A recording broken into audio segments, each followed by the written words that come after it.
রাজধানী পল্লবীতে শিশু রামিসা আক্তারকে ধর্ষণের পর হত্যার ঘটনায় প্রধান আসামি সোহেল রানা ও তার স্ত্রী স্বপ্না আক্তারকে আদালতে নেওয়া হয়েছে। সকাল 11:30টার দিকে তাদের সিএমএম আদালতে আনা হয়। তদন্তের আনুষ্ঠানিকতা শেষ করে এরই মধ্যে মামলার চার্জশিট প্রস্তুত করা হয়েছে।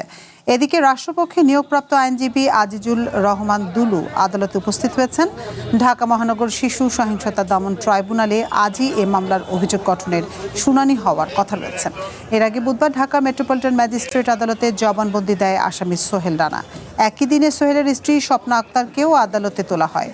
শুনানি শেষে তাদের কারাগারে পাঠানোর আদেশ দেয় আদালত। গত মঙ্গলবার দুপুরে পল্লবীর একটি ভবনের ফ্ল্যাট থেকে 7 বছরের শিশু রামিসার দ্বিখণ্ডিত মরদেহ উদ্ধার করে পুলিশ।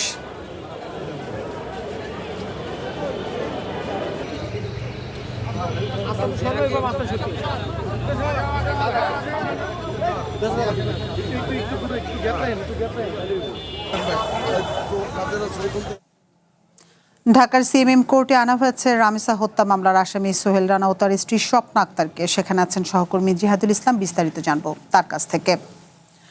জিহাদ, চার্জশিট তো প্রস্তুত করা হয়েছে, এর মধ্যে চার্জশিটে কি কি আছে জানাবেন বিস্তারিত, এবং সোহেলের স্ত্রী স্বপ্না তার জবানবন্দিতে কি কি জানালো?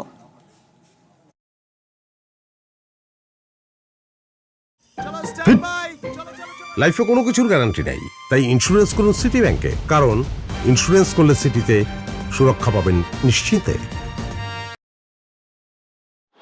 আপনাকে জানিয়ে রাখতে চাই যে চার্জশিটের যে বিষয়টি রয়েছে, চার্জশিটে সকালে আমরা কথা বলছিলাম, তদন্ত কর্মকর্তার সাথে সকালে কথা হয়েছে মামলার, এবং তিনি যেমনটা বলছিলেন, যেহেতু আপনি জানেন যে গতকালই ডিএনএ রিপোর্ট এবং ফরেন্সিক রিপোর্ট কিংবা হাসপাতালের যে ময়নাতদন্ত রিপোর্ট রয়েছে রামিসা হত্যাকাণ্ডের পরে, সেই রিপোর্টেও কিন্তু ইতিমধ্যে সব ধরনের রিপোর্টগুলোই মামলার তদন্ত কর্মকর্তা যিনি রয়েছেন পল্লবী থানার এসআই তার কাছে হস্তান্তর করা হয়েছে, এবং সে অনুযায়ী সেখানে প্রমাণ মিলেছে ডিএনএ রিপোর্টে এবং ফরেন্সিক রিপোর্টে যে ধর্ষণের পরে তাকে শ্বাসরোধ করে হত্যা করা হয়েছে। এবং সেখানে যা পাওয়া গেছে সেটি যদি একটু বলতে চাই আপনাকে, যে শিশু রামিসাকে যখন ফ্ল্যাটের ভেতরে ডেকে নেওয়া হয় তার পরপর তাকে ধর্ষণ করা হয়, সেই ধর্ষণের আলামতগুলো পাওয়া গেছে। তারপর শ্বাসরোধ করে হত্যা করা হয়। পরবর্তীতে সেই লাশটিকে গুম করার জন্য তারা মূলত অভিযুক্ত যে সোহেল রানা রয়েছেন তিনি হাতের দুটি অংশ কিছুটা কাংশিক কেটে দেন এবং গলা থেকে ঘাট থেকে উপরের যে অংশটি রয়েছে সেটিকে মরদেহটি দ্বিখণ্ডিত করে একটি অংশ বাথরুমে রাখেন এবং অন্য অংশটি খাটের নিচে লুকিয়ে রাখেন। পরে যখন সেখানে বাসা থেকে সেই মরদেহ উদ্ধারের জন্য বা সেখানে রামিসাকে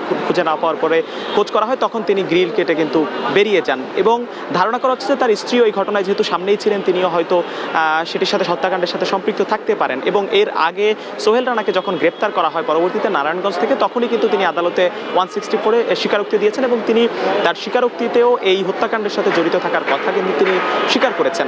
এর পরপর আজ আমরা যেমনটা দেখতে পেয়েছি যে দুজনকে আসলে আদালতে নিয়ে আসা হয়েছে এবং তাদের যে চার্জশিট রয়েছে সেটি তদন্ত কর্মকর্তা গঠন করেছেন। কিছুক্ষণ পরেই হয়তো সেটি দাখিল করা হবে। এই ছিল আমার কাছে আদালত চত্বর থেকে। জিহাদ, আপনি আর তথ্য সংগ্রহ করুন, আমরা পরবর্তীতে আবার আপনার সাথে যোগাযোগ করব।